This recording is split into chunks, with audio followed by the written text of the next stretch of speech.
I don't want to ruin your. Oh, you're good. I always ruin my intro. Welcome again to another live Doomsday's Krypt. I'm really excited about this one.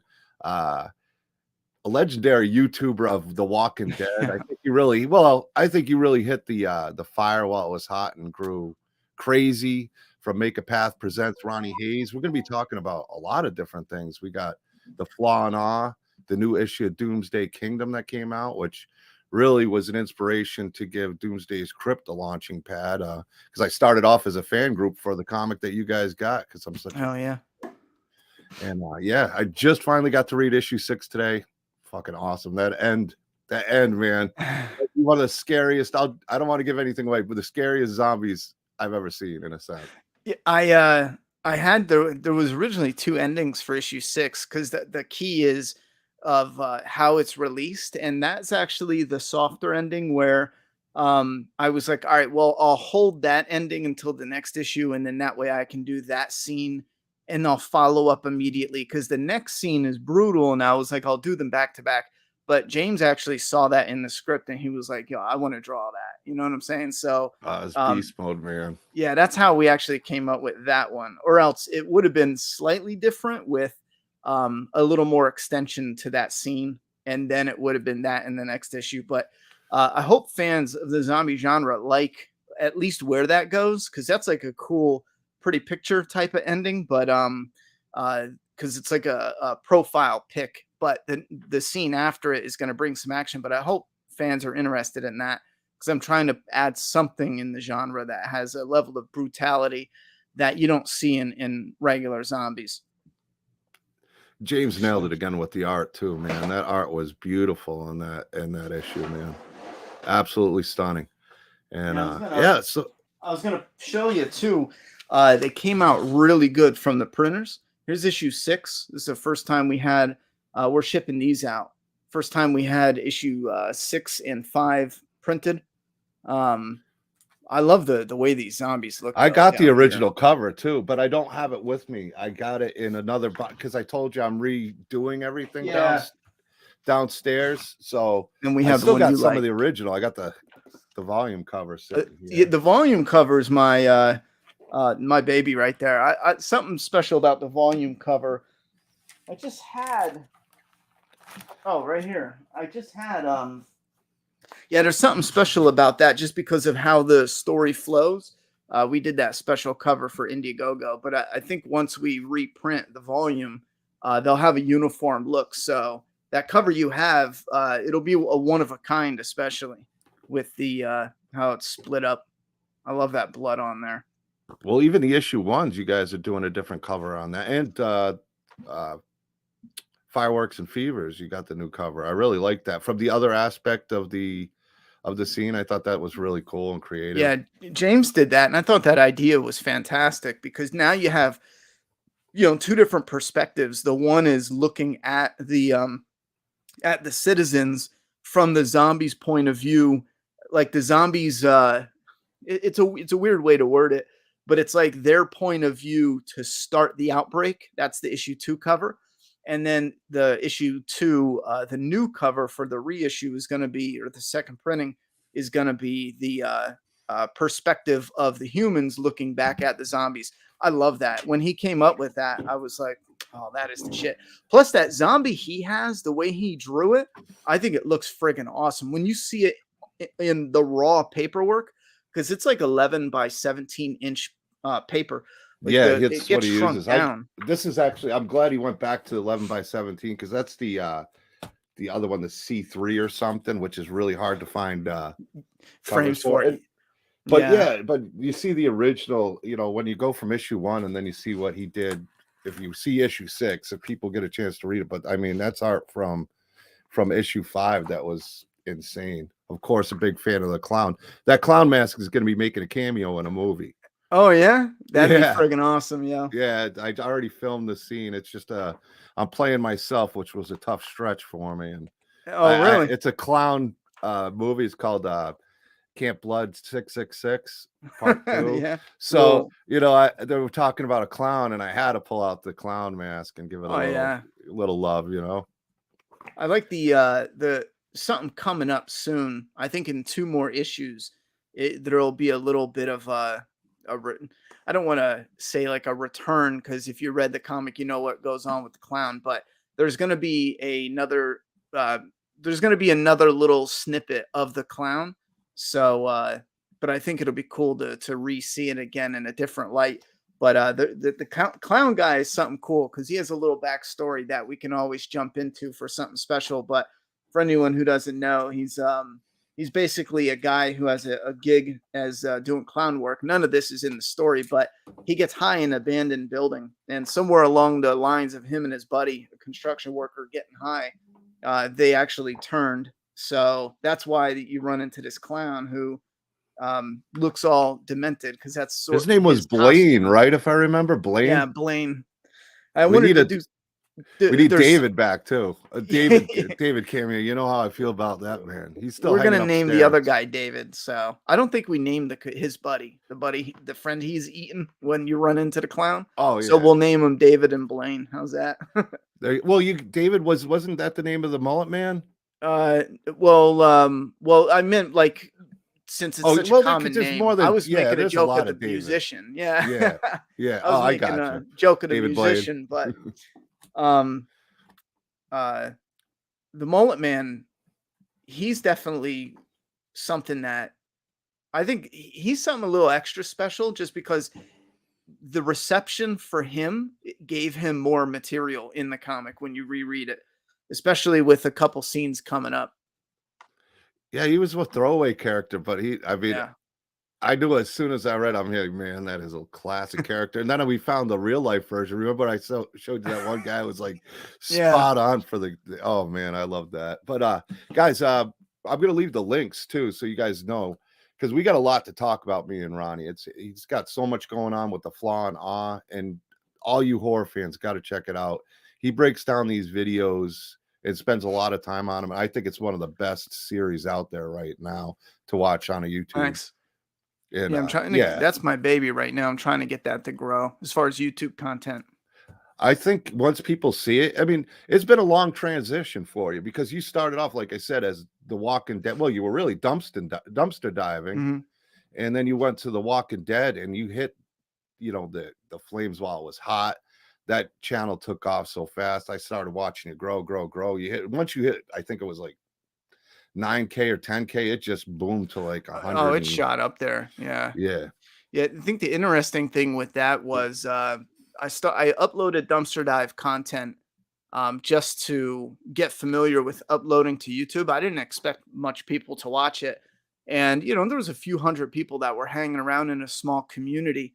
But then once I did my first Walking Dead video, well, it wasn't really my first, but when I did my first, where I wanted to take a trailer and break it down, it's kind of hard to believe now, but when I searched back years ago, like 10 years ago, people didn't take a trailer and dissect it that way. Maybe there was a handful of people, but when I searched for people that to kind of have a keen eye on things, there was a lot of generic material that came up. So I was like, I'm gonna break this down how I'd want to view it, and that first video blew up quick. And then I just started doing it as like just as a fan talking about The Walking Dead, and it just became a beast of its own. I think stubbornly I stuck with that channel far too long, because I shot myself in the foot with sticking with mainly The Walking Dead for so long, that once I tried to do the Flaw vs. Awe, I should have done a brand new channel years ago. I think it'd be totally different. I'd be in a totally different place had I just done it years ago. Well, I mean, let's be fair. And a lot of people that follow Ronnie know this. He's got a daughter. We've watched her grow up really with Oh the yeah, Make a Path yep. Present channel. I mean, geez, how old is she now? 14? Yeah, she's gonna be 14 this year. Yeah, Yeah, it's crazy. I think she was what, 5 or 6 when you first started, yeah, and she's we've all 4. watched her grow. Yeah, But you're a single dad who takes care of his kid by himself, and as great of a YouTuber as you are, and what you do, you're a fantastic dad. Everybody sees that, so big props on I that. I got to appreciate give you that. love on that, man, because you really stepped to the plate. And you've talked about your history before, like if you asked yourself probably 15 years ago, would you be able to do it? But something changed when your daughter was born. Oh yeah, I think some of it's just like kind of instinct because I never would have guessed that's the direction I would have gone or been a single parent. I would have been like, I'm gonna screw that up. There's no way, you know. But I mean, there's still a chance to screw it up, I guess. But as of right now, we've already made it. Once you complete, once you get past 8 years with a kid, it's like, all right, I got this, you know. Oh, I But mean, it she is seemed a, you guys got such a it's tough. tight bond, man. Such a tight bond as father and daughter. I mean, you guys are into so many of the same things Oh in a yeah, sense. yep. And I don't know. She's got a personality of her own too. I don't know if she's still doing her YouTube or not, but she was a lot of fun. She was a character in herself. I mean, she'd come Yeah. on and do her goofy faces and Oh yeah, whatnot. she's got a sense of humor, good quick wit to her, you know? I think she moved on to just doing shorter uploads. She doesn't do full YouTube uploads, but I think she uploads smaller shorts and whatnot. That's where it's at though on YouTube and stuff. Oh People yeah. just have less and less attention span. It's those 15, 20-second shorts that people tend to watch nowadays. Yeah. Yeah, it is. But yeah, man, with the flaw and all, I'm a big fan of it. I know you've been kind of doing the gaming thing. I think I'm guessing it's one of your ways to unwind, hang Mhm. out with the fans, and set the tracks for the transition that you're going through with the flaws and ahs and trying to get people's interest. And people always love watching gaming, and you Yeah. know you're a good host, and it's fun. I'm sure it's fun. Well, it's absolutely a fun thing to do. I know before I committed to the transition to the new channel completely, for a long time, people would tell me all the time to do the gaming channel. And I think the tricky aspect with it is when I first started doing it, it seemed like um, it seemed like if it's a it's a bumpy road because if you just do it half-assed and not even half-assed, but if you only have like limited amount of time to do it, it's going to be a bit rocky. I think with the gaming, it needs to be something where you're like, all right, every 3 days for 2 hours, I'm doing it, and you have to stick with that for months to years on end.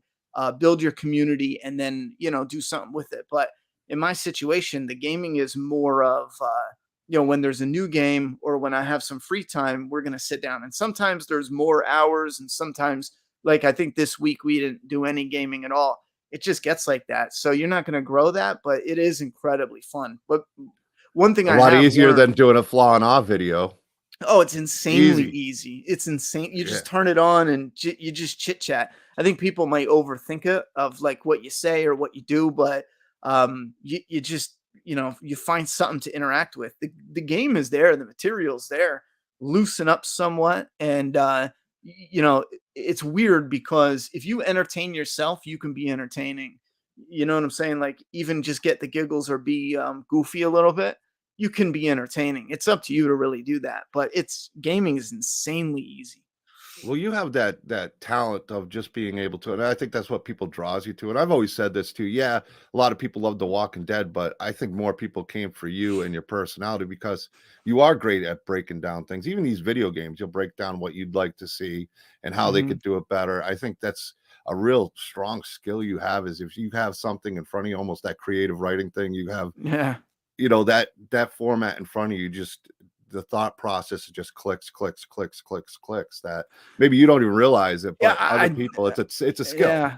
I definitely don't. I know like I get stage fright just like anyone else, and I guess that I kind of compare it to that because some people even have it's not stage fright, but they have something similar when they get on they're overwhelmed by, okay, there's people watching me. I need, to say the right things. What if I stumble? And I think for me it was kind of like, right, well, this is live. I'm going to mess up my words. I'm going to do this. So I just kind of focus on just, the material, or keep my train of thought, and I run with it. But yeah, to be honest, I barely notice it. I just try to pick something that I'm interested in and give thoughts and opinions based on that.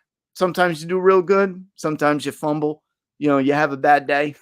It'll happen. I've kind of learned that because, as you know, I never, ever, ever planned on being a YouTuber, doing live Hmm. streams, any of this stuff. I never planned on it at all. Just kind of fell in.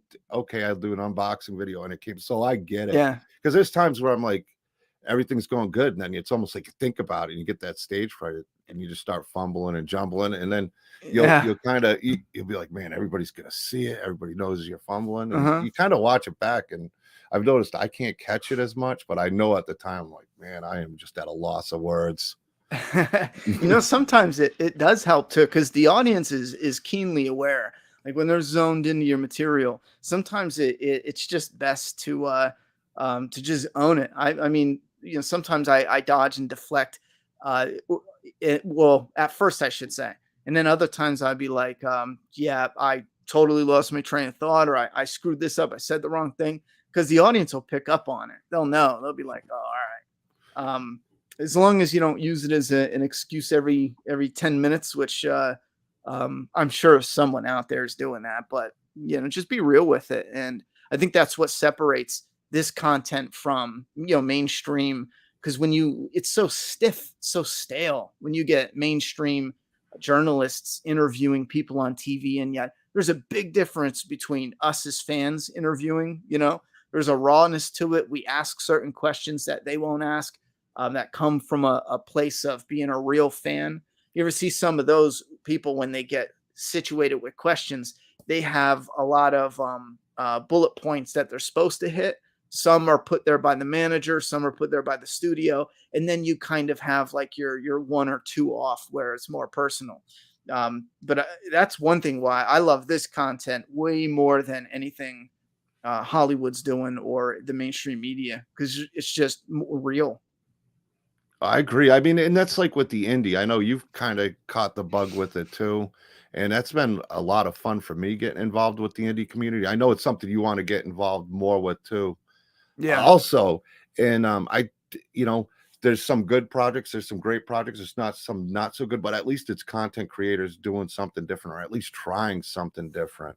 Oh And I yeah. think that's cool where, I mean, Hollywood's just, once in a while you get a good movie. Like I enjoyed Megan. I don't know if you saw that, Bro, it's but funny. I was just watching that only because, for anyone out there, it's free on Peacock now. I was watching it because I didn't want to. I'll be real. I didn't want to pay the $20 just yet, and it popped up on the thing. It's on Peacock for free now, and I think I got like 2 more weeks left on my Peacock subscription. So I was like, I'm watching that tonight or maybe tomorrow.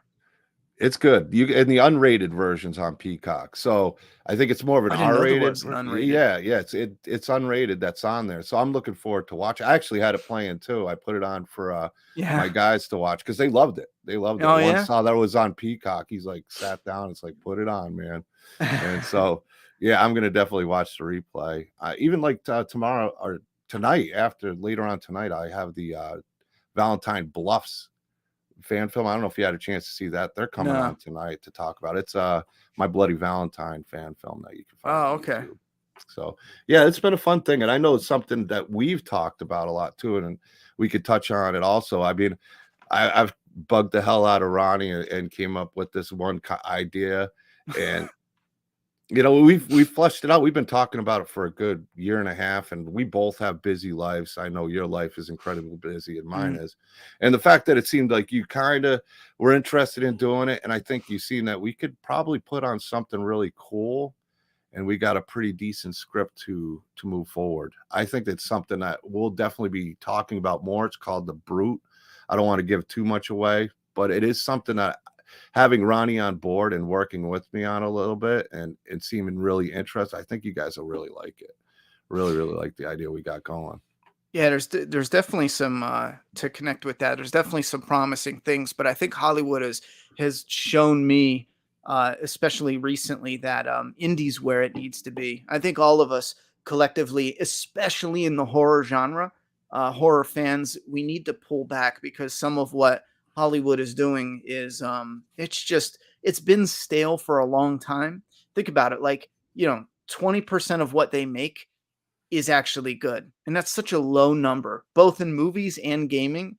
It's insane to think that some of the best times for movies, some of the most creative times for movies is when, excuse me, is when we had technology that was just in its infancy. You were just coming up with, visual effects to that degree. They were touching up on some things, but the movies in the 80s and 90s, especially, there was this, it was just oozing charisma and creativity. And nowadays we're seeing Hollywood become more and more just stale as shit. Long story short, it's convincing me to just take a crazy leap and say, and it's part of the transition though, to do my Flaw vs. Awe content.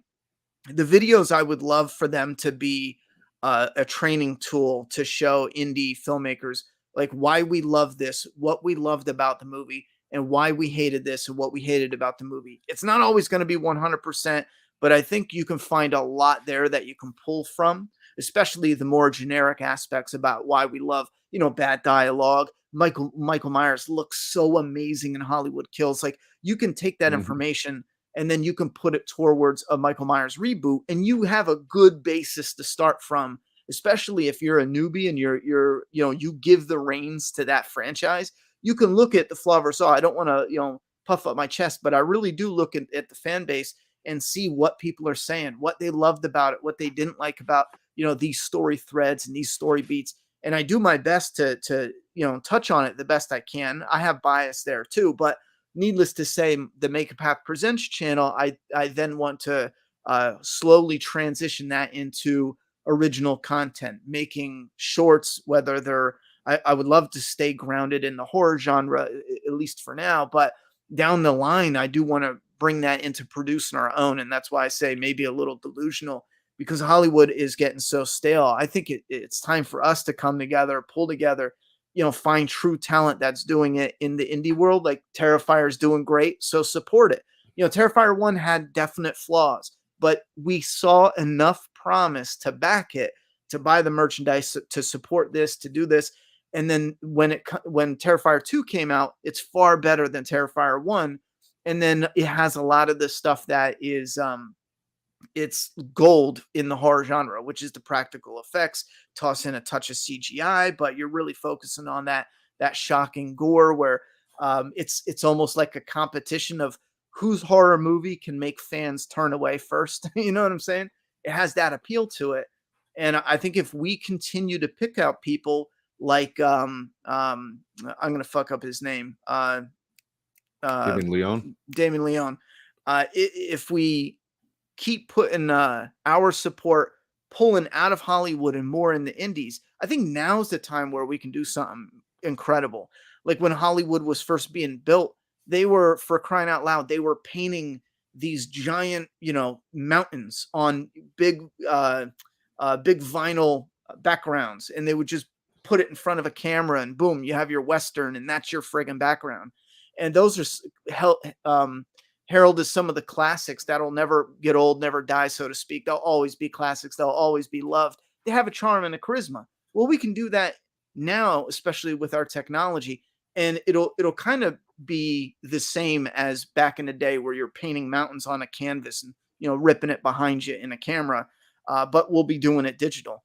And that's, long story short, I think that's where the content I want to make as a fan is split between nitpicking on what we love and hate within movies and video games, but then also hopefully building a community big enough to invest in our own projects. Like me and you were talking about, you wanted to produce. I'm going to be the writer on your Brute, and then immediately following that, maybe not immediately following, I would love to get another project that I think has a fantastic, I've teased with you some of the ideas for it, but I think it has this fantastically simple, straight to the point slasher that I can follow up, as long as you go from one to the next and show people that you're here to do the content, and everything they do to support you is an investment to the next thing. You know what I mean? And that's where I want to go, delusional or not. And I think It's Hollywood not finally broke it's me. it's not delusional though, because there is so much there's so much support in the indie community right now. I think it's really the bread and butter, and there is so many talented creators out there, Mhm. like Terrifier, like you said, with Damien Leone, um, hit gold with changing from All Hallows Eve, or not All Hallows Eve, was it? It I was forget. All Maybe it was. Hallows Eve. Yeah, changing the actor and going with David Howard Thornton, who is a Yep. master at Art the Oh Clown, to yeah. bring him to life. Yep. And Damien Leone, he does the special effects. Like out of Hmm. $250,000 budget, and that was supposed to have like a 2-week release, and it just kept going in theaters, and it Yeah. even expanded to theaters. It kicked down doors. It kicked down doors He, for the indie community. he did a lot of now I got to admit I haven't looked at a lot of his background. I just know a little bit, so I'm not really sure why he changed. I don't know if you know, but I'm not sure why he changed the actor for art. All I know is whether there was whatever the decision was. I mean, he did the right decision. Absolutely. Not that the other actor was terrible or anything, because Oh, he was fine. that's, yeah, he was fine. He was just like, okay, he's fine. But the new guy's bringing it like he is art. You know what I'm saying? Yeah, he brought it to life. He brought it to the Yeah. next level where, I mean, and that's not an easy role to, No. I mean, don't call him a mime. If you ever talk to David Howard Thornton, because I heard, don't call him a mime. He doesn't call, but he brings so much expression to a character, a horror Yeah. character, and it's a clown. And there's been a lot of clown movies and Mime. stuff, No, I'm kidding. mime movies. Yeah. Yeah. But I just think he does, there's just without talking type deal, he's able to express what he's doing. I think that's what makes Art the Clown. And he's just wicked. That Yeah. smile. Well, It you have makes that me thing. mashed potatoes. You have that thing. You have that charisma, and then the look. The look alone. When I saw him in All Hallows Eve, I think there's another one. The reason I There's think there is another one. I'm trying to remember there's a now short because there's film a I think short. of, Yeah. the short of it. I haven't had a chance to see it, and I'd seen it on my YouTube. I'm like, I gotta watch it. I'll put it on my Yeah. playlist, and I forgot to, and I still gotta check it out. But But yeah, there's a short of it. that's what I mean though about there's something about the guy, and for some reason every time I go to say his name, it's been like this for like a year and a half. For whatever reason, it must have been something with. You ever see that movie, Leon the Professional? Every time I The go to say Professional, his yeah. name, yeah, I keep calling him Leon. I don't know what it is, but after a minute, I was like, "Why am I doing that?" And it was because of that damn movie.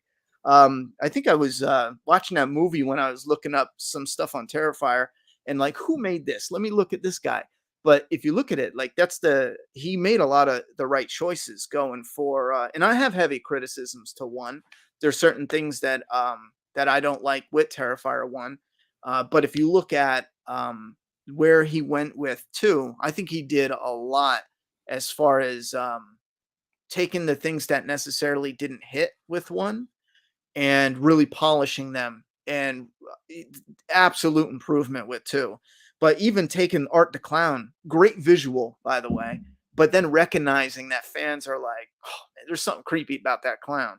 And then, centering this universe now around him instead of the other way around, because it seemed like Art the Clown was more of like a crypt keeper type character, not like the narrator, but you know what I mean. He was underlying. He was always there. If you watch, if you remember in All Hallows Eve and whatnot, Yeah, and he then was a character, and first he connected. Just the even though it was a different actor, that yeah, stands out of everything in that movie.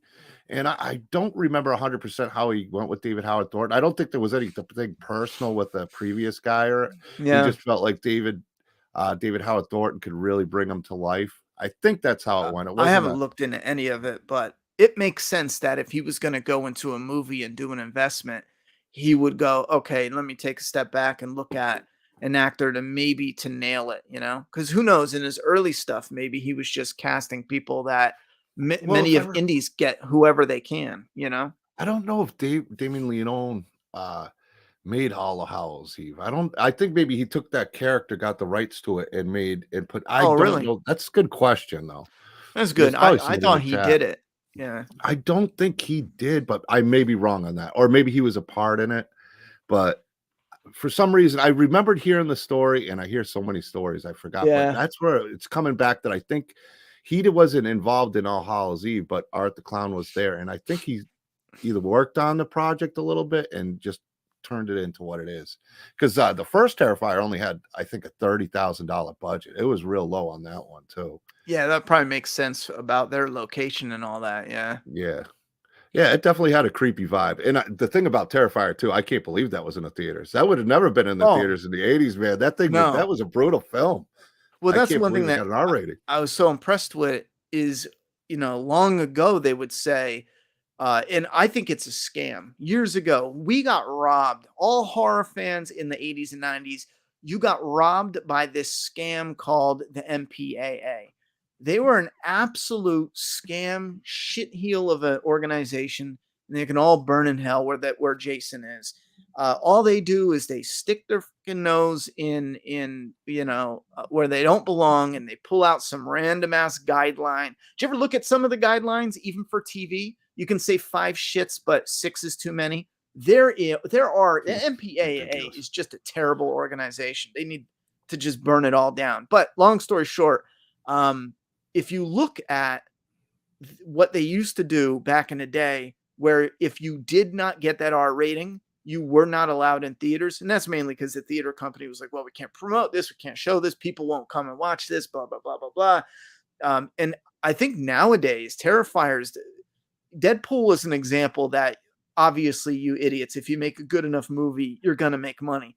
But then still they cling on this. Now, if it's too much cursing, if it's too much gore, if it's too much blood, but there's a huge amount of fan base that don't mind that content. It's not like we're a bunch of serial killers feasting for the content, but there's a huge amount of viewers that don't mind the content. And there's some of us that appreciate it because of its practical nature. It's not real. You know what I'm saying? It's that excitement of cringing at it. Even Megan had that. Like I said, how they have the unrated. They wanted that Mm. PG-13 rating. That pissed me off so much. But it was a good film. I Yeah. enjoyed it in the theaters. But I am looking forward to the unrated because you're like, man, they could have made a lot. I bet you there's a lot more brutal scenes. A lot of people were saying that too, and there was. I guarantee it. In that, and they butchered. I think that was more like 85, 86. They started getting really hardcore on the films. Like Yeah, Part 7, Jason. I it know they was. butchered the hell out of that one with edits and stuff. What was it? There was a few movies they just totally butchered the potential that the movies Yep. had. Oh, they butchered it all to hell. Like, there was so many cool kills that we were supposed to get, and they just chopped it up bad. Like, I think Part 5 got totally butchered. Most of the kills are here's an axe, and then later you see the dead body. Yeah, it's a shame. It's a shame. And back in the day, they didn't save it. Like, I know Part 7, you'll never get a recut of it because they destroyed the footage. So there's no way to. Oh yeah, Yeah. I don't know. I so wish that some of those people really had an eye for the future and where we were going with technology, because even though it was in its infancy with VHS players and the Betamax and all that shit coming out in the 80s, it wasn't like it was totally out of nowhere. Because when you look back at some of these documentaries, a lot of these the technology and the presentation, it's plugged into that industry. There's no way they didn't know that consumer viewing would be at least popular enough to hold on to some of that. There's no way they didn't know. And if they didn't know, then they were, I don't know what they were thinking. Because there are some people back then that knew. They might not have predicted where it would get, but they knew that you'd be able to, because people were watching movies on Laserdisc. How could you not know? It's just different technology. They actually did that to Johnny Carson. That's why you never see his oldest episodes. They took the reels and just recorded over them. That's why there's a lot of lost Johnny Carson. That's crazy. Well, I don't think they just didn't understand. I mean, I'm sure we're doing things nowadays that it's like somebody 10, 20 years from now, it's like, why would you do that? Why would you do that? I mean, that could be a way to look at it, where they really I don't know. Sometimes I struggle with it. I'm like, but then on the flip side, like, this is, I don't know. But maybe that. Real quick though, Damien did write and direct All Hallows Eve. Did he?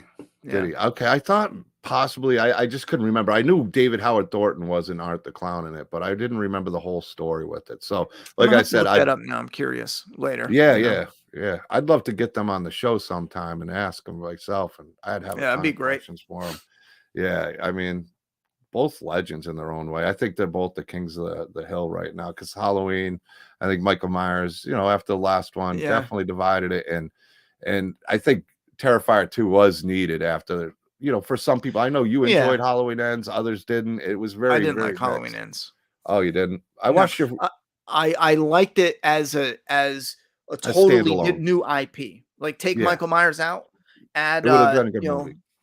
add someone else. It would have been a fine brand new horror movie. But for the end of the Strode franchise, I don't even It want to say hurt. anything. I'm It just gonna hurt. It insult hurt. people. Yeah. It hurt. It hurt. I I'm just just gonna say, I my heart just like come on. dropped, You dropped. know? It dropped for me. And It dropped. when you go back and watch the behind the scenes and Jamie Lee Curtis, and I know it's different for actors, but when you hear her and how emotional she is, and I mean that's a sweet thing. Her saying goodbye when they're rapping. I mean, there's a lot of like the emotion I separate from, because it's different for her to film it. It's different versus a fan to view it. Because she's there, she's with these people, she's on break with these people, she's interacting with these people. So when she's saying goodbye, this is probably the very last time we'll ever see her as Laurie Strode. I mean, we all say that, but she's getting up there in age. This is probably the very last time. So I think it's sweet, her goodbye and the emotions on set and yada, yada, yada. But forget about that. Just as a fan going in, there was an absolute deception on the writer David Gordon Green, I don't even care to remember their names. Yeah. Uh, Oh, absolute ridiculousness. I had met James Jude Courtney at one event. It was one Yeah. right before Kills was coming out. And I was talking to him. He told me he had it planned for a trilogy, and they had it. I don't believe it. I don't buy it. I No, don't think they had any game plan. listen, They might have had an idea, but they didn't have yeah, any sort of. well, I was right about to tell you that. Listen, I don't, I'm not them. I didn't write Halloween, yada, yada, yada, but I've been writing screenplays for probably like 15 years now. Just out of love to do it. And maybe one day, as like a pipe dream, maybe I'll film something. I think that's probably why nowadays I'm like, nah, we're doing it. Cause I have a lot of stuff that I was playing around with. But as a writer, it's easy to have a quick outline. Cause in your head, I can tell you, an outline of a couple movies, bang, bang, bang. So if I'm doing an interview, I can tell you, yeah, we have like roughly a trilogy. We could probably do 4 or 5 movies. That's what they did. They probably had this idea like, but then what wipes it out is once they go from changing big heavy rewrites on kills, now it wipes out huge chunks of what they thought conceptually they were gonna do in ends, and then they start from scratch. So they might have had the idea of doing 3, even loose outlines of certain scenes and directions they would go, but I don't believe it for a minute that they had this Halloween Ends in their mind, early on. Because if they did, Corey would have been in 2018 Yeah. little by little, and then in Kills and then in this one.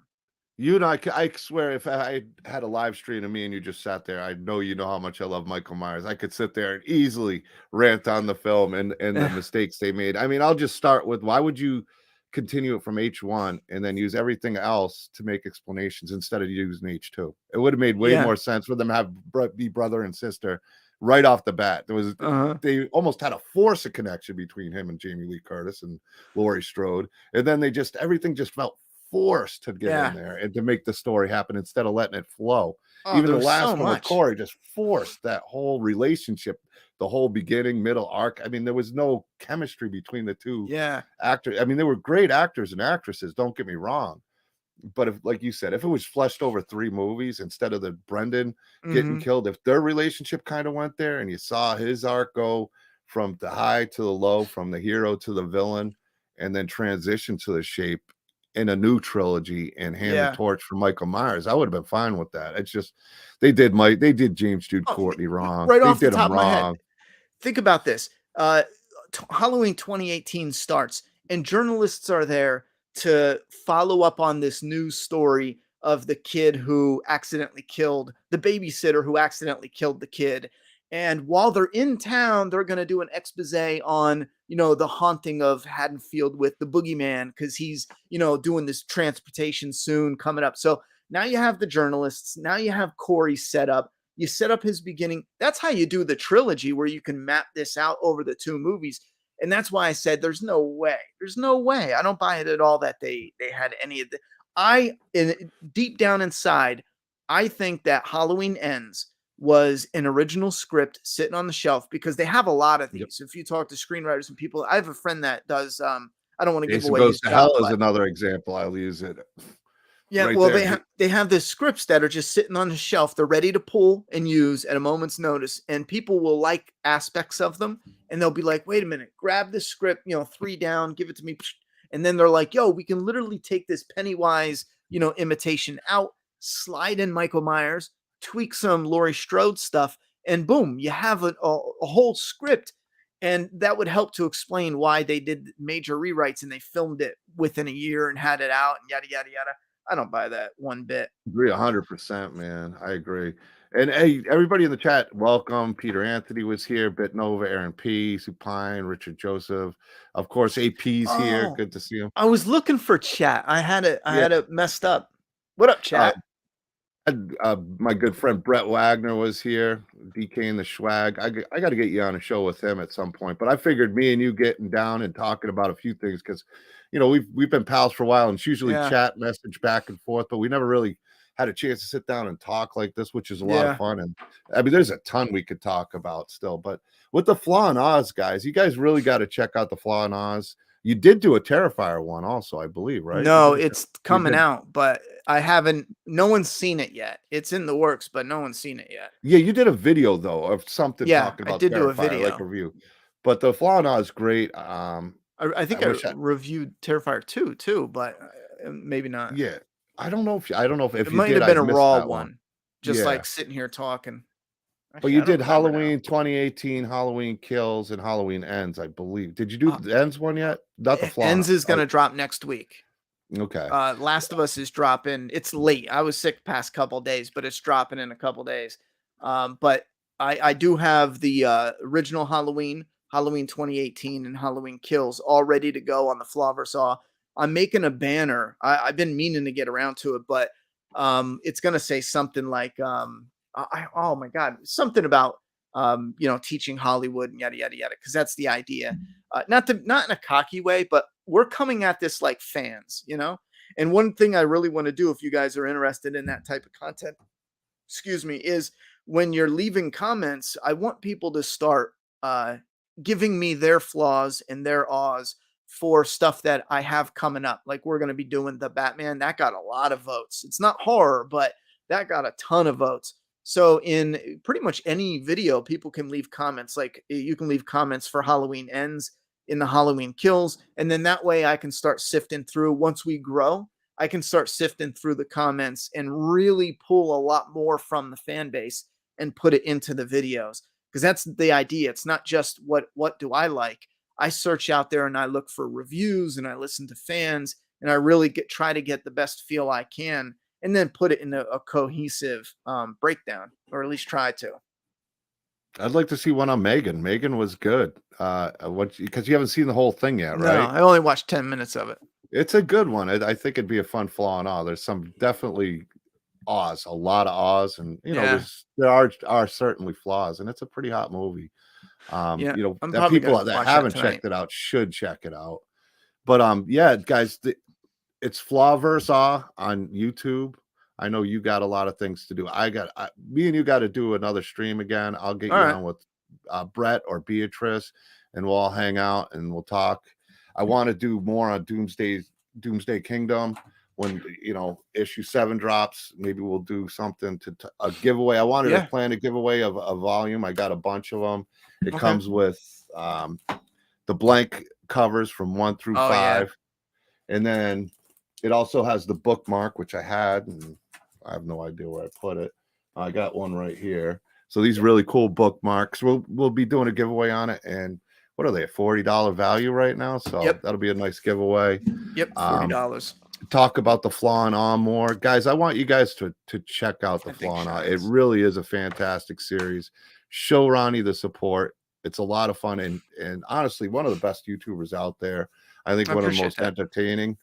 Well, like I said, you helped me get my start. You were really the one who said, hey, you're doing all this horror stuff. I know we appreciate your love for Doomsday Kingdom. go do the horror thing. You're doing these masks and stuff, and it kind of got me started. Between you and Steve Merlo finally saying, you're great at helping these indie projects, and we Yeah, appreciate you sharing I them out. remember that. I was like, and I do want to say, I think it's definitely cool watching you go from not doing these to, this being your thing now. I thought it was real cool because I saw it from the beginning, but I remember mentioning to tell you to change the name, but feeling like, how do I say this? Meaning it like, dude, it can be something on you that way you don't have to have it connected to us. It can be your own thing and leave the Doomsday. Remember, we talked about it a little Yeah, bit. we How do had we a do talk. this, I'm here this? like, dude, I mean, I'm going to my first convention. I'm because it was Doomsday Kingdom Army. It was a fan community That's for right. the There's a comic. Kingdom Army. And it's like, well, my name's DK. Yeah. I don't want to change that. So I kept the Doomsday and did the Krypt with the K.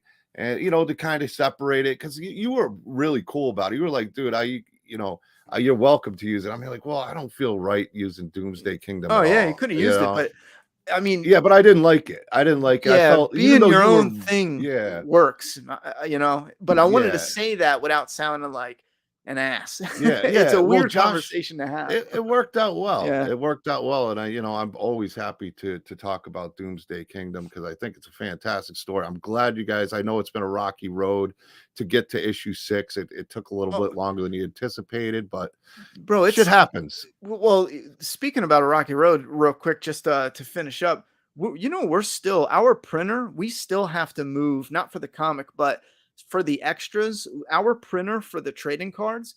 I've been waiting months and months on end for them to get back in the game, and they're still not in the game. And what it is it's the paper type. There's a for whatever reason, that type of paper, there's a shortage, and they actually moved on to indefinitely not producing the trading cards. So we're actually going to a new shop for trading cards. I was holding out for them, and anyone could look it up themselves right now. It's Kablam. They make comic books, they make this, but they have this post I'm looking at right now where they're not indefinitely, and it's been a minute, and that's one of the big reasons why we took it off, is because we would have one printer, because we have 3 different printers.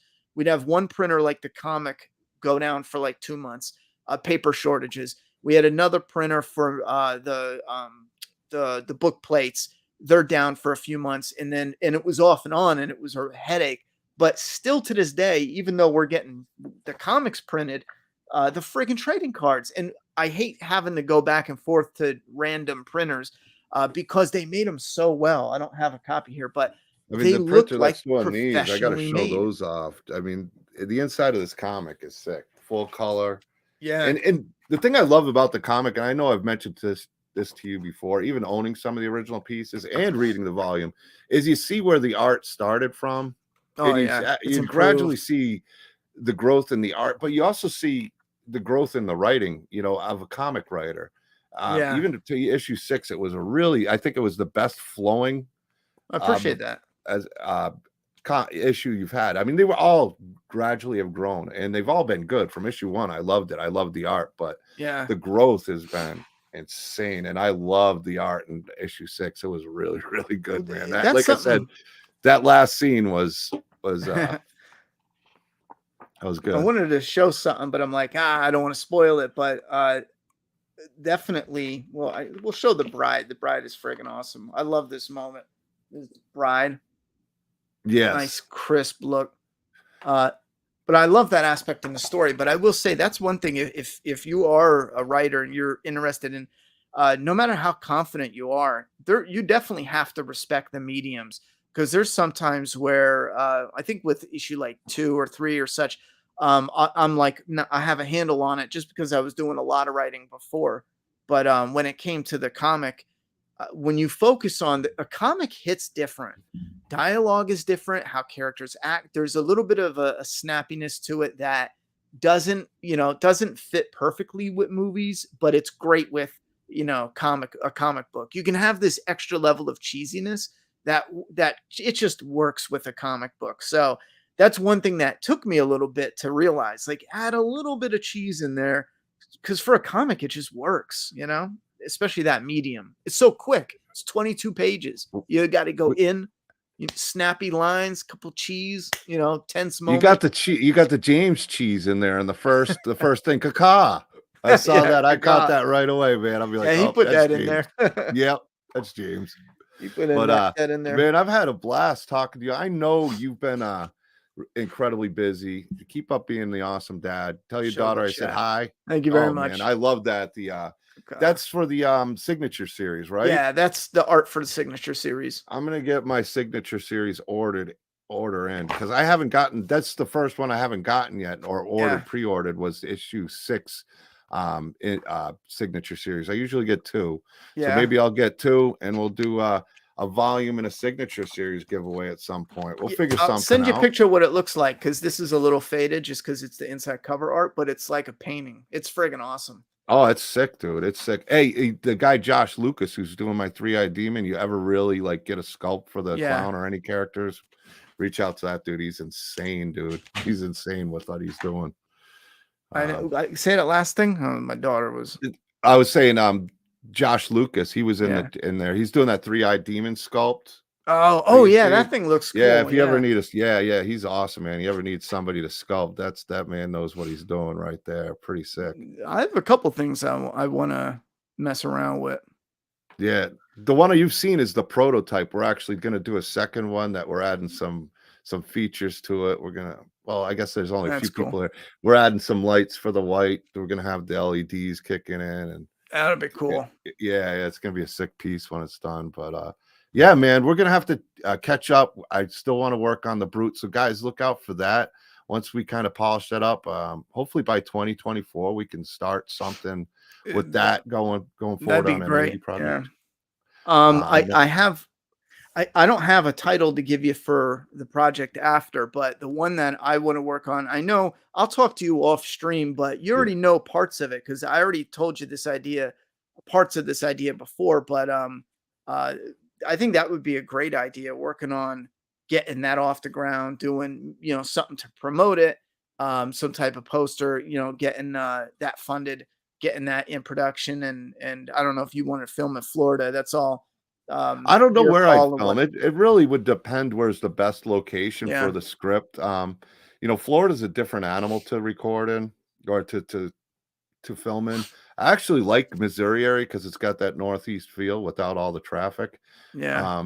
But Michael Toast saying I'm ignoring, and Ryan, yes, Ryan, I'd love to get Michael Toast on. Michael Toast done all my art and stuff. He created the Doomsday Demon. Oh yeah. Well, the 3-Eyed Demon, Tredian, that's his name. We haven't really announced it too much, but the 3-Eyed Demon, Tredian, TRE, like 3-Eye Trey, Demon, Tredian. That's his working title name anyway. Yeah. And then we got the Batra character. So we got a few other things we're working on there.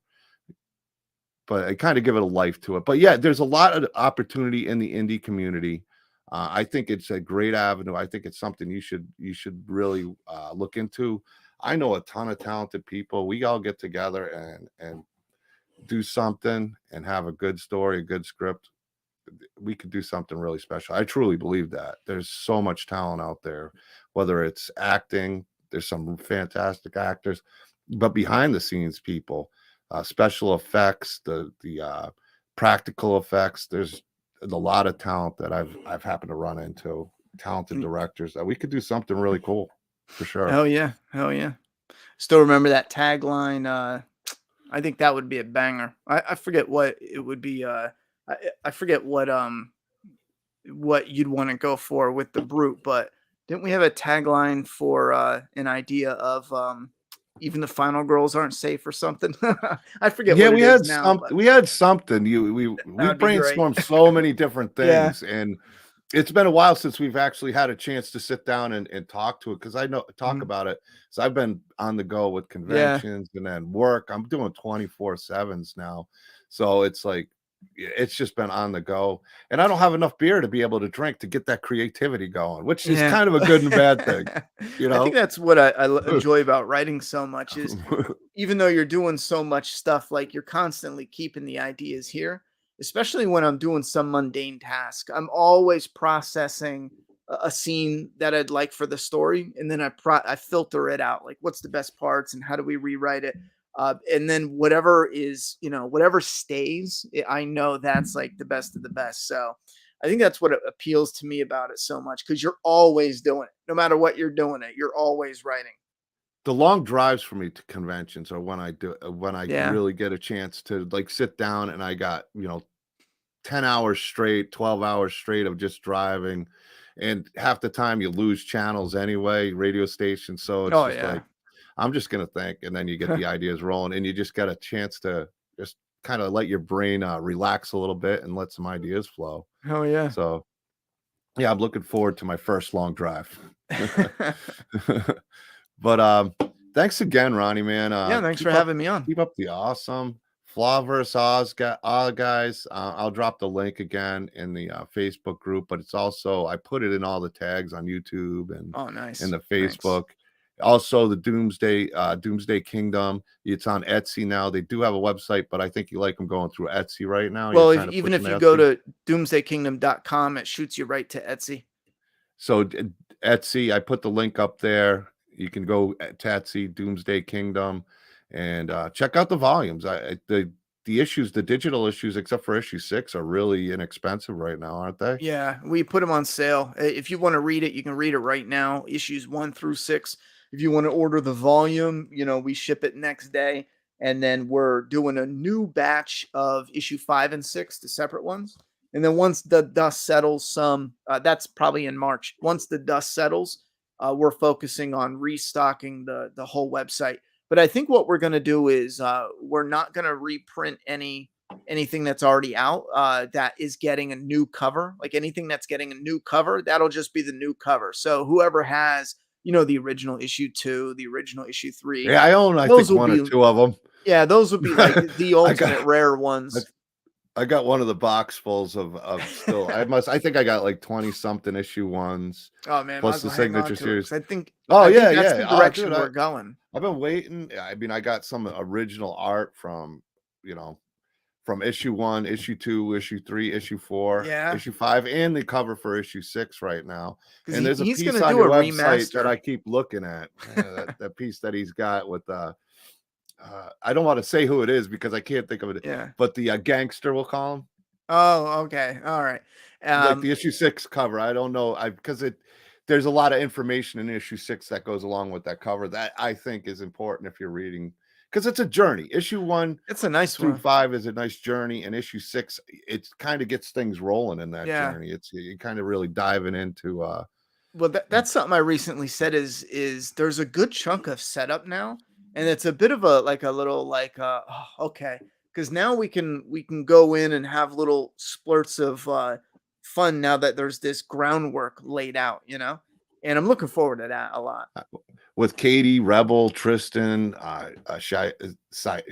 I'm just gonna call him Shaid. And Lazaro. I mean, and what's the guy from the bar? What's Dino? his name? Dino's bar. I mean, those characters are great. And then you got a little nod to Jason and Freddy as their name. And Ghostface is in there too. Yeah, sideways a little bit. Yeah. Well, I'm guessing the main guy was Michael. Yeah, well, Jason, Freddy, and there's a Michael hidden in there. The main guy is he's the nobody. He's the flat, and then you have Michael, Jason, Freddy. For anyone who doesn't know, they're robbers, and some of them had their masks designed to look similar to the horror characters. So the one guy, the side of his, you can tell it's a ghost face, but it's real subtle. There's Freddy Myers, and I think I got to double check, but I think Michael's the one that gets hurt Michael didn't make restaurant. Yeah, I got the issue 3 first scene they were in upstairs. I love that scene with the that's a cool one. There's 4 of them. Yeah, it's a really cool page. Really, really cool page. I mean, I love James's art. I mean, it's fantastic. But that's what I was going to tell you is issue 1. Hang on to it. I don't know, but James is going to do a reboot probably for some type of anniversary.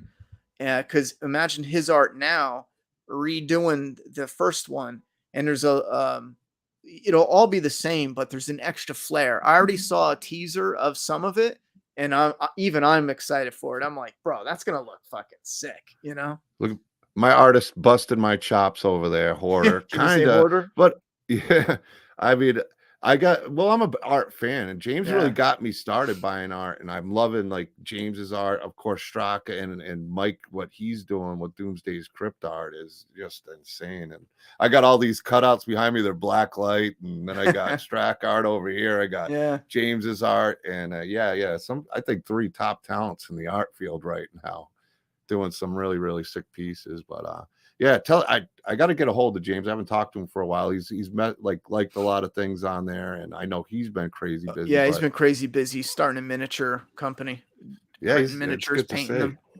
His Studio 7's looking good. I like the It name looks Studio great. 7 over Yeah, Love I like Pigeon. I that. like how he went to Studio 7. It sounds pretty sweet. I like it too. It sounds official already. You Yeah, hear it and it's like, oh, that's a real deal, His office yeah. setup looks awesome though. Oh, it I'd love looks to killer. visit that. Is it the place where his dad's at, his mom and dad's, or is it a different spot? I think this is a new place that he had gotten. He had it reserved for a while, so I think it's a new place. Um, that wasn't near where his old one was. Well, I can't wait for issue 7. I don't know how that's rolling. Have you been started that already? I know you started the cover. James hasn't started it. No. We're gonna move into it probably within the next, let's say, 2 weeks or less. With that There's a couple cliffhanger, things. I need some answers. I want to see what happens there, well, man.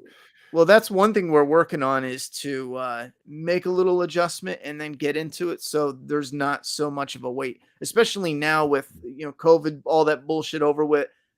We want to get these out at least every few months, so that way there's something rolling.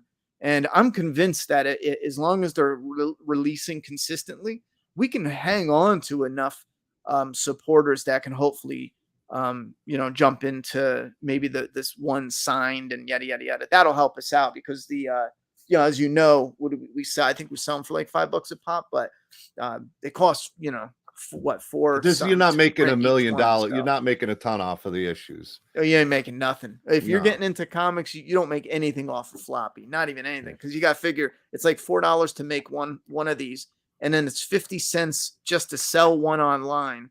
We add a free bag and board. I think that's like 7 cents altogether if you buy it in bulk. So when you add it all up, I'm not lying. I think it's like 18 cents per comic is what you make. But once people buy the signed ones, that's what really helps us out. But I mean, anything helps us out. I'll be real, but that's what like really helps to try to get us refunded again. Because if we had 1 million people buy it at 18 cents, I'd be happy. Screw it. But when you're making a very low and you're starting to build your community, some of those bigger purchases and that's why we're working towards what kind of art can we add? What kind of specials? Because I'm even looking at doing some digital art to include in limited runs, so that way we can offer something. Oh shit! Did I lose you? What happened here? What up, Interval? Did you lose me? I don't know. No, I don't know. I got my laptop since I got a mic and a camera plugged in. I have no place to plug my mouse in, so I'm using a stupid thing on there. Yeah, what's going on, Interval? Yeah, man, I'm excited for the story. I think you guys are onto something really, really unique. It's not. I mean, it's a zombie story, but it's definitely got its own unique way of developing. I really like the direction you're going into. It's very different than any other ones. I really think people should check it out and read it. I was really, really happy with issue 6. It was worth the wait.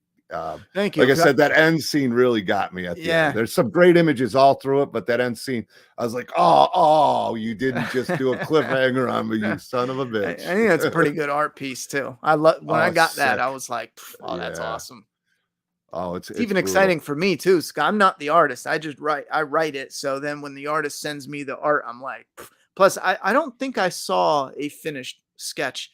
He sent it to me when it was inked. So I got to see it like fresh. And I was like, oh, that's cool. Yeah, it's a badass image, man. And there's, like I said, there's some great images in issue 6. Is a beautiful, beautiful issue. But that last scene, man, that's the way to end an issue right there for sure. Well, thank you very much for having me on and everything. And we'll do this again for sure. Yeah. We got to catch up and we'll talk some indie. Maybe we can do some more indie talk at some point. Yeah, I'm down. Flaw and Awe talk. And and some different things, and have focused on a few things, because there's so much you do, and there's so much we could talk about for a few hours that I'm Oh sure yeah. people would love to hear. Check out the Flawverse Awe channel. He's got the Ronny Haze channel. He's got the Make a Path Presents channel. And I know he's kind of branching off, but if you're a Walking Dead fan, watch some of the old Walking Dead uploads he did. They're all great. Doomsday Kingdom on Etsy. Check it out. The volume, the digital issues, support these smaller brands, and it's a great story. Maybe we'll see it on TV someday or in a movie form. So That'd be a dream. That'd be a dream. All right. it's got the potential, man. So take care, everybody. Thanks again, Ronny, and we'll talk soon, man. Thanks for having me on, everyone. Have a good night. Peace out.